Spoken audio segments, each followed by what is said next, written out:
আছো সবাই? আমার চ্যানেলে সবাইকে স্বাগত জানিয়ে আবার নতুন আরেকটা ব্লগ শুরু করলাম।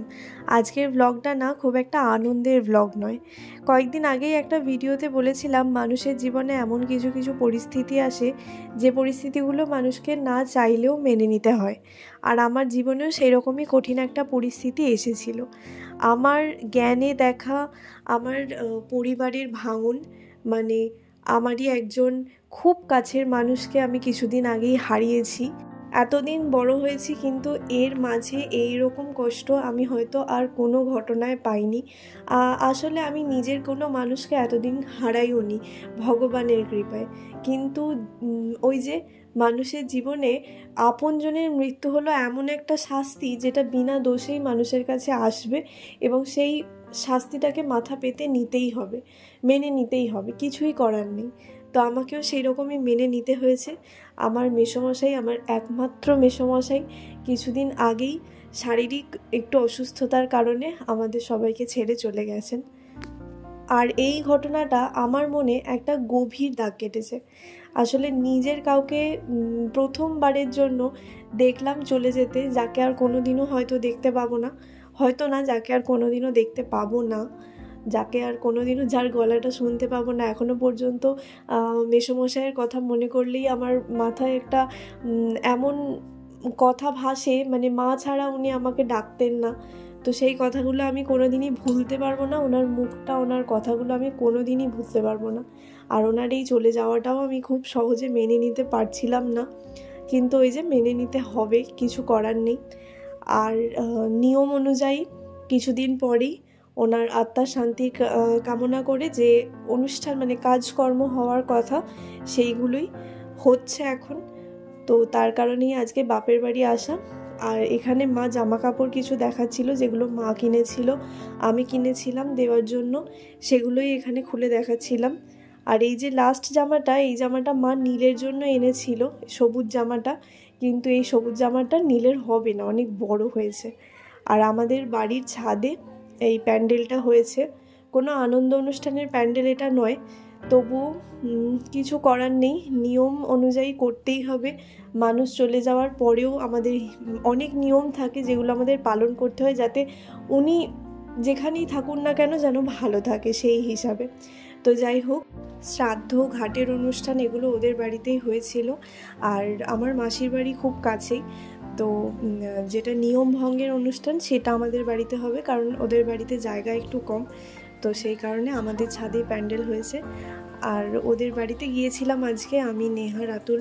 তো রাতুল ওর কাজে চলে গেছে, আমি নেহা রয়ে গেছি। আর টিনা চলে এসেছে আমাদের সাথে আমাদের বাড়িতে, কারণ নীল আছে, নীলের সাথে খেলা করতে ওরা ভীষণ পছন্দ করে, তো নীল থাকলে আসে, তো আমাদের সাথে চলে এসেছে নীলের সাথে খেলা করবে বলে।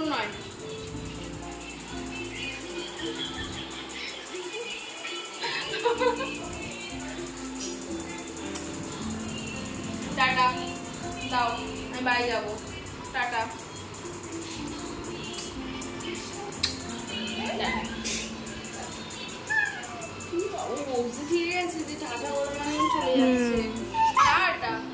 আমি আসবো সন্ধ্যেবেলা,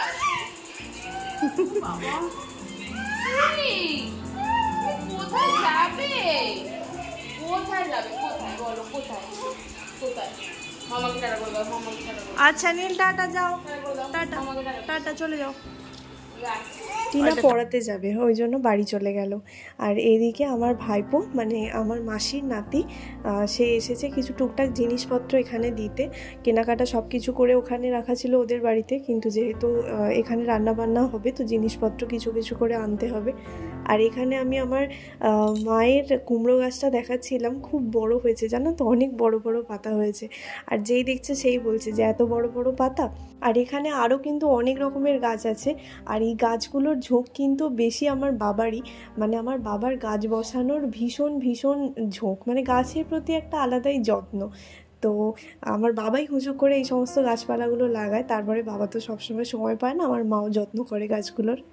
তো যাই হোক, আর দেখো আনন্দ অনুষ্ঠান তো নয় যে নিয়ম সব কিছু একের পর এক দেখাবো বা কি করছি না করছি দেখাবো, কিন্তু তবুও যেহেতু আমাকে কিছু পোস্ট করতে হবে সেই কারণে কিছু কিছু ভিডিও আমি করেছি, বেশিরভাগটাই নীলের এইরকমই। গতকালের ভিডিওগুলো আগের ভিডিওতেই শেষ করেছি, মানে যেখানে আমার বাবা আর ভাইপো কিছু কিছু জিনিস ধরে ধরে আনছিল সেখানেই শেষ করেছি। আর আজকে হচ্ছে নিয়ম ভঙ্গের দিনের অনুষ্ঠানের সকাল, তো এখানে আমি নীল আর নেহা বসেছিলাম।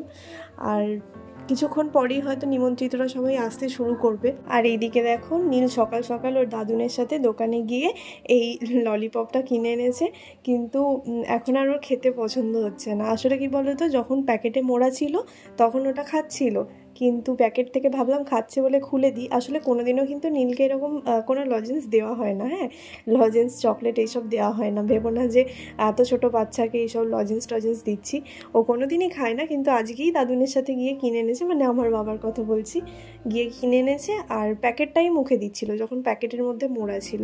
তো ভাবলাম, আর দেখবে ছোটো বাচ্চারা নতুন কিছু করলে সেটা ভালোই লাগে, তো ভাবলাম প্যাকেটটা খুলে দিই, ও যদি খায়। প্যাকেটটা খুলে দেওয়ার পরে এবার ওই যে লজেন্সটা ও হাতে দিচ্ছে, চটচট করছে আঠার মতো, ওর সেটাই ভালো লাগছে। এবার আর মুখে দিচ্ছে না, এবার হাতে মাখছে। বাবা কতটা মুখে ভরে দিচ্ছে রে।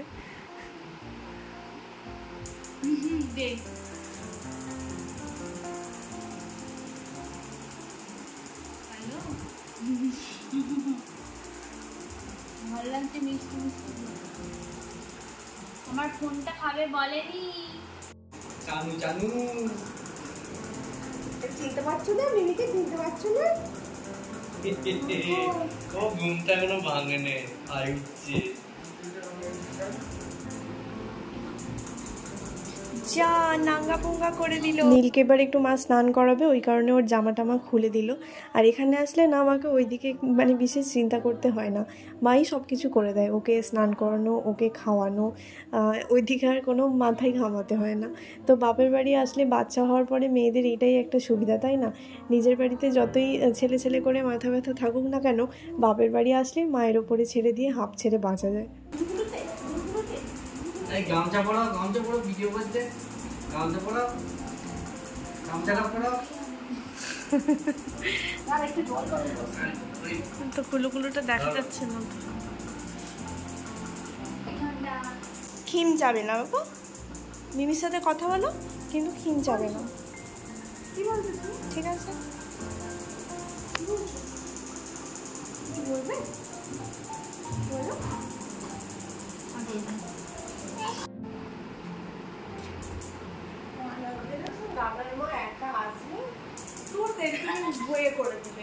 চুপ করে 1 মিনিট দাঁড়াও। এখানে বেশ একটা মজার জিনিস হচ্ছিল, রানু যতই চোখগুলো এরকম করছিল, নীলও কিন্তু ওকে দেখা দেখি ওরও চোখগুলো ওরকম করছিল। আর ওই যে প্রথম ভিডিওটায় মা এসে কথা বলে দিল, ওর মনটা ঘুরে গেল, তখন আর করছিল না। আর একটা জিনিস তো সব সময়তেই হয়, যে কাজটা করে সেই কাজটা দেখানোর জন্য যদি ক্যামেরা অন করা হয় তখনই কাজটা বন্ধ করে দেয়। তো যাই হোক, এখানে নীলকে একটু খাইয়ে দিচ্ছিলাম। আর আজকে যেহেতু বাড়িতে একটু কাজকর্ম আছে বেশি, সেই কারণে মা আর নীলকে খাওয়ানোর সময় পাইনি। খাবারটা তৈরি করে দিয়েছে, আমাকেই বললো একটু খাইয়ে দিতে। তো এখানে এখন নীলকে বসে বসে আমি খাইয়ে দিচ্ছি।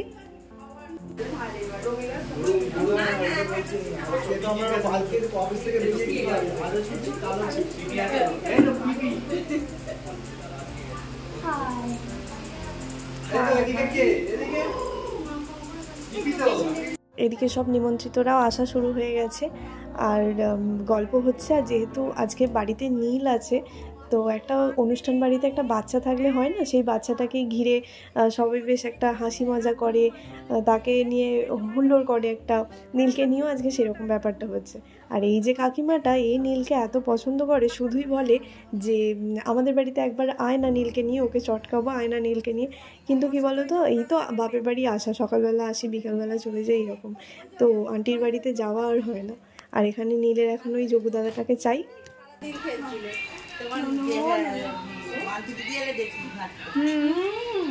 ও নিয়ে যেতে বলছিল, সময় তো হয়নি যে নিয়ে যাবো। তুই কালি থাকবি? ওইটা আওয়াজ হচ্ছে, আমার দিদি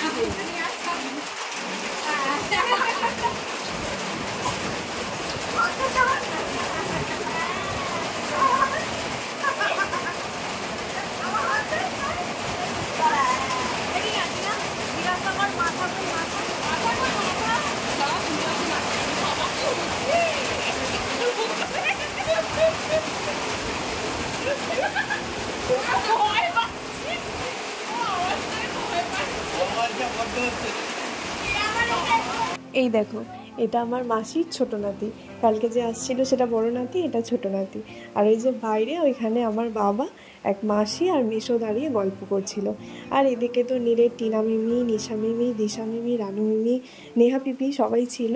আর আজকে না খুব বৃষ্টি হচ্ছে জানো তো বাইরে। মানে আজকে পরিস্থিতিটা এমন হয়েছে যে ঠিক যেমন দুপুরবেলা খাওয়ার সময়টা ওই 1:30-2 ওই সময়টা অঝোরে বৃষ্টি। এই কারণে না অনেক নিমন্ত্রিতরা আসতেও পারেনি। তো বাকি দুদিনের কাজ ভালোভাবেই মিটলেও আজকের কাজটা এই বৃষ্টির জন্য একটু বাধা হয়ে দাঁড়ালো, কারণ অনেক নিমন্ত্রিতরা আসতে পারলো না এই বৃষ্টিটার জন্য। আর আমাদের এই দিকের ঘরগুলো অ্যাডভেস্টারের ছাওয়া, তো সেই কারণে বৃষ্টি পড়ছে বলে ওই অত জোরে আওয়াজ হচ্ছে। চলো তাহলে আজকের ভিডিওটা এখানেই শেষ করছি। আর ঈশ্বরের কাছে মেসোমশাইয়ের আত্মার শান্তি কামনা করি, উনি যেখানেই থাকুন যেন ভালো থাকেন।